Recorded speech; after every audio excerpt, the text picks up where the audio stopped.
Suggestions తీసుకొని మేము ముందుకెళ్దామని చూస్తాం. జడి గారు మీరు అప్పుడు ఎలా ఉన్నారో ఇప్పుడు కూడా అలాగే ఉన్నారండి, అసలు ఏం చేంజెస్ లేదు అసలుకి. థ్యాంక్ యూ అండి. అంటే ఏంటి సీక్రెట్, డైట్ సీక్రెట్ ఏమన్నా?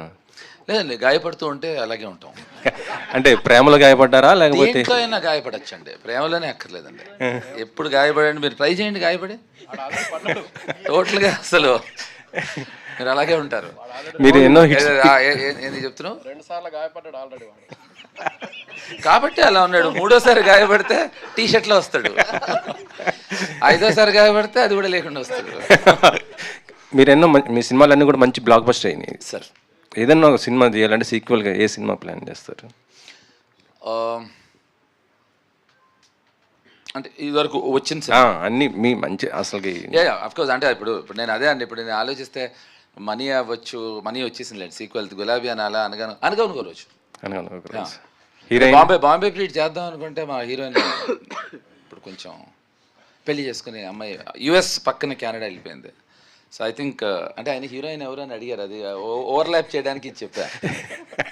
మనకి ఎవరిని తెలిసిన ఉన్నారు అంటే 2 గాయపడ్డాం కదా.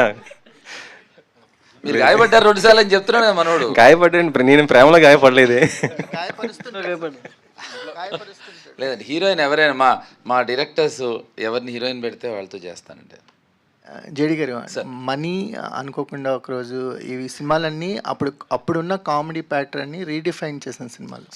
అంటే ఇలా కూడా కామెడీని జనరేట్ చేయొచ్చు అని ఒక కొత్త పర్సెప్షన్ ఓపెన్ చేసిన సినిమాలు. గాయపడ్డ సింహం విషయానికి వచ్చేసరికల్లా మాకు కూడా అలాంటి వైబ్స్ కనిపిస్తున్నాయి. సో దీని మీద ఎంత ఎక్స్పెక్టేషన్స్ పెట్టుకోవచ్చు? సో కుమార్ గారు, ఇది మీరు ఎంత ఎక్స్పెక్ట్ చేసినా దాని మించే ఉంటుంది.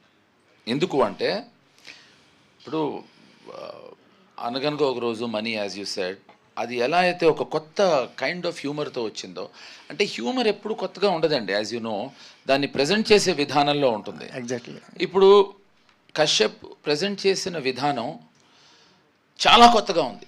అంటే ఎంత కొత్తగా ఉందంటే తన రియల్ లైఫ్లో కూడా గబుక్కుని ఎప్పుడైనా మనని హ్యూమిలేట్ చేస్తే మనమే నవ్వుకుంటాం, మన మీద అతను జోకేసిన అంత. అంటే అస్సలు అలా చాలా స్మూత్గా ఉంటుందండి. సో అలా సినిమాలో ఈ హ్యూమర్ చాలా, నాకు అదే అన్నా కదండి, మనీ అనగనగా రోజు తర్వాత నాకు ఎక్కడో చిన్న మనసులో చిన్న లంప్, ఒక చిన్న బెంగ ఉండింది. అటువంటి సినిమాలు, ఆ సినిమాలు కాకుండా అటువంటి సినిమా మళ్ళీ వస్తే బాగుండే అన్న దీంతో ఆ కోరిక తీరిపోయిందండి. డైలాగ్ చెప్పే వరకు వెయిట్ చేస్తారా అనేది మీకు ఎప్పుడైనా షూటింగ్ లొకేషన్లో, వేరే షూటింగ్ లొకేషన్లో అనిపించిందా గూన్స్ని చూస్తే? లేదు, నాకు చాలా అనిపించేవండి చిన్నప్పటి నుంచి.